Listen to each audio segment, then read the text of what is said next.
Kau bisa patahkan kakiku, tapi tidak mimpi-mimpi. Hai, selamat pagi, salam sehat, salam semangat, salam SFD. Semangat, fraternitas, Dina. Oke, di minggu yang keempat di hari ini kita akan mempelajari materi sejarah Indonesia yang berjudul Corak Kehidupan Manusia Praaksara. Adapun tujuan materi pembelajaran kita di hari ini itu diharapkan siswa mampu mengetahui bagaimana corak kehidupan manusia praaksara agar siswa dapat melestarikan, mengembangkan budaya yang telah ditanamkan oleh nenek moyang bangsa Indonesia, agar dalam karakter siswa itu tertanam rasa solidaritas yang tinggi, menjalin kerjasama seperti gotong royong untuk melestarikan budaya yang telah tertanam sejak lama.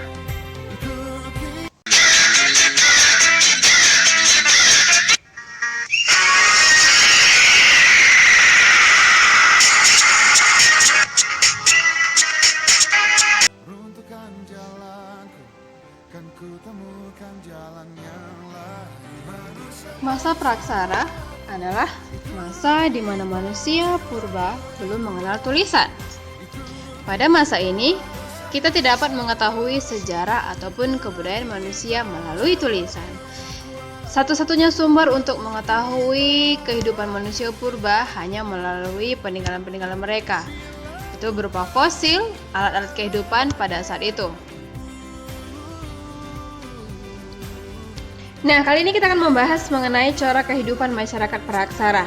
Dalam kehidupan masyarakat praaksara ini, yang diperlihatkan itu ada dua karakter khas hunian manusia purba. Yang pertama, itu dekat dengan sumber mata air.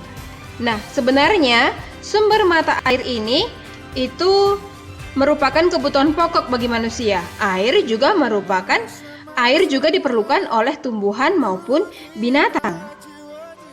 Keberadaan air pada suatu lingkungan itu mengundang hadirnya berbagai binatang untuk hidup di sekitarnya. Begitu juga dengan tumbuh-tumbuhan itu bisa memberikan yang namanya kesuburan. Nah, yang kedua, pola hunian itu adalah hidupnya di alam terbuka.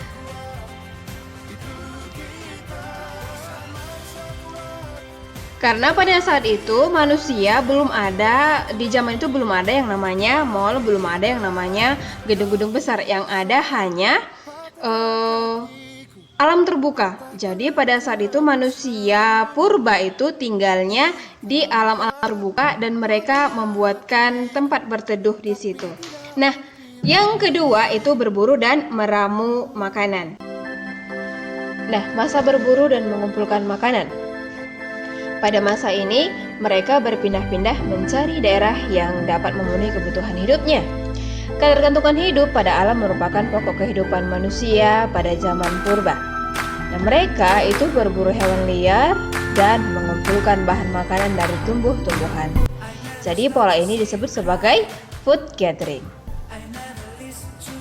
Nah, di gambar ini terdapat gambar, mana gambarnya ya? Nah, di gambar ini terdapat gambar kehidupan pada masa berburu dan mengumpulkan makanan. Di gambar ini terdapat sekelompok manusia purba yang sedang berburu hewan liar untuk dijadikan sebagai bahan makanan. Mereka sebenarnya masih menggunakan alat-alat yang sederhana dalam berburu.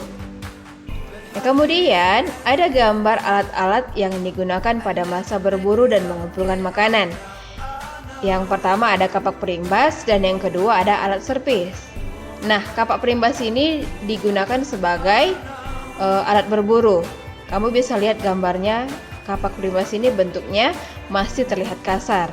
Sedangkan kalau alat serpis ini fungsinya sebagai pisau ataupun alat penusuk. Jadi bentuknya lebih kecil dan lebih tipis serta lebih tajam. Nah, yang ketiga itu ada alat dari tulang. Ini dibuat dari tulang hewan, tanduk, beserta duri ikan pari. Ini digunakan untuk mata tombak untuk berburu. Jadi kamu bisa lihat gambarnya ini bentuknya runcing panjang. Kemudian yang keempat itu ada kapak genggam. Itu digunakan untuk membuat lubang atau memotong daging buruan. Nah, ini merupakan tabel kehidupan pada masa berburu dan mengumpulkan makanan.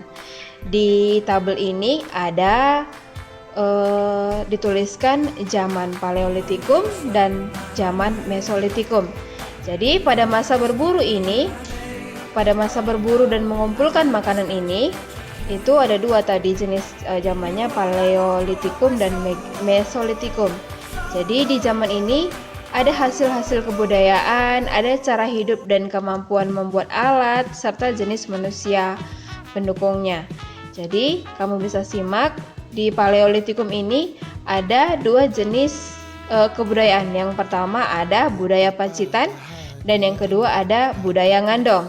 Sedangkan kalau cara hidup di zaman Paleolitikum ini ada disebut sebagai masa food gathering dan juga ada masa nomaden. Nah, sedangkan kalau jenis-jenis manusia yang hidup pada masa Paleolitikum ini ada Meganthropus, Paleojavanicus, sampai dengan Homo wazzakensis. Untuk tugasmu, pertanyaan yang pertama. Tuliskan. Pertanyaan yang pertama. Apa yang dimaksud dengan food gathering?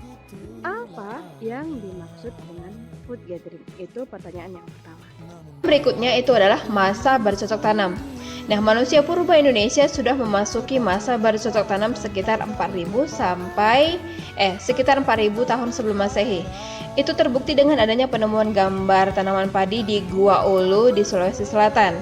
Manusia purba pada masa bercocok tanam itu menciptakan alat-alat sederhana untuk menunjang kegiatan bercocok tanam.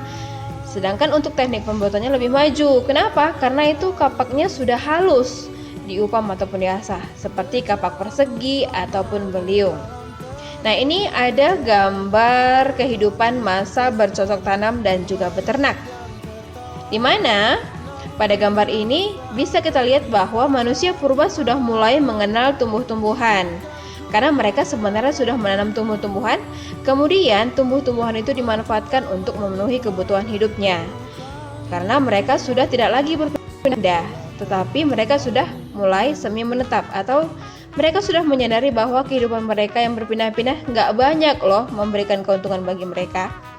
Nah, di sini ada beberapa alat-alat yang digunakan pada masa bercocok tanam dan juga beternak.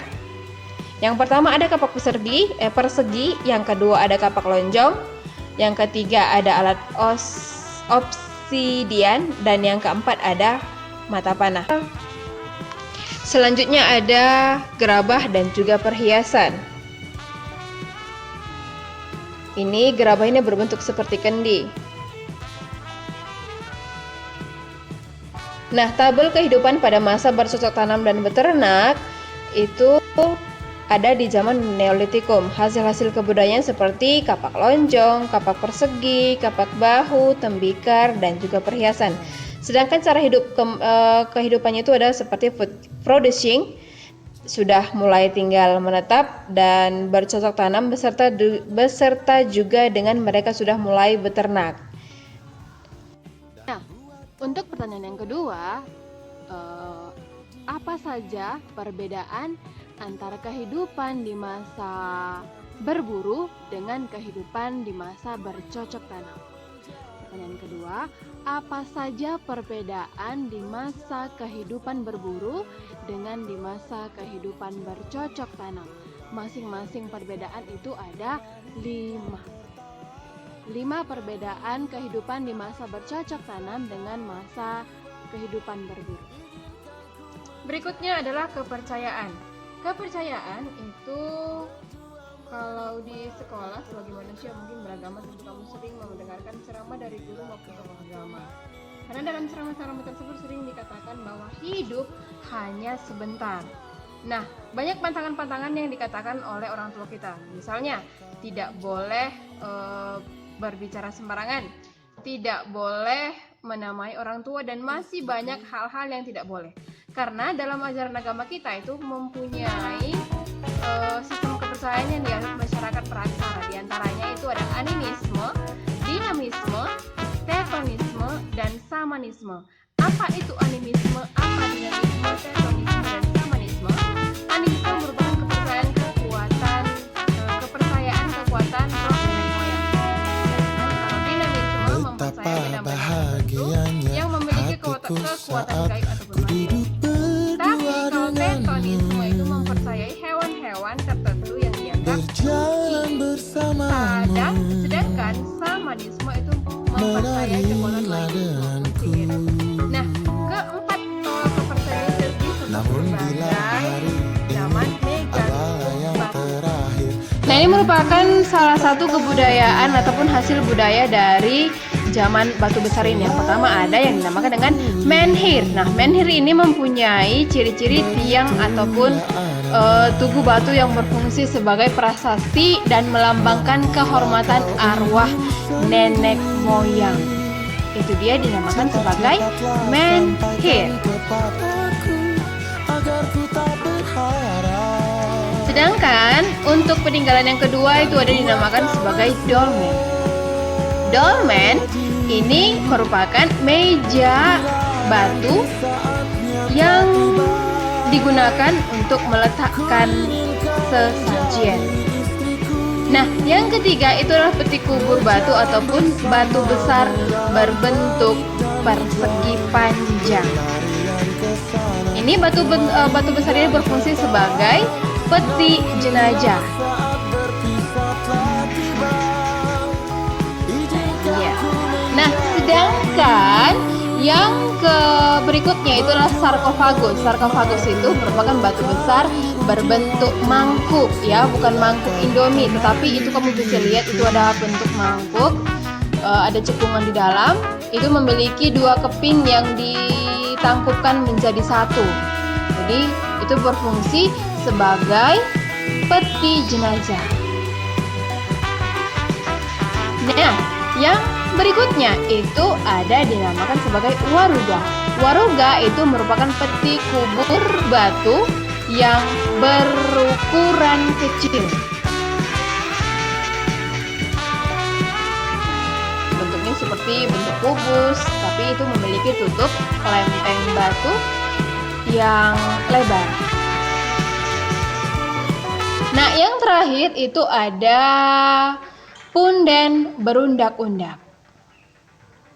Punden berundak-undak ini merupakan susunan batu yang berundak-undak seperti candi atau mungkin seperti gundukan-gundukan tanah. Itu fungsinya sebagai tempat upacara pemujaan roh nenek moyang. Nah, itu dia sedikit materi kita mengenai corak kehidupan manusia zaman purba, corak kehidupan manusia praaksara. Semoga bisa bermanfaat. Yang ketiga itu ada 4 jenis kepercayaan pada masa praaksara. Ada 4 jenis kepercayaan pada masa praaksara. Tuliskan dan jelaskan. Yang ketiga pertanyaannya, ada 4 jenis kepercayaan pada masa praaksara. Tuliskan dan jelaskan.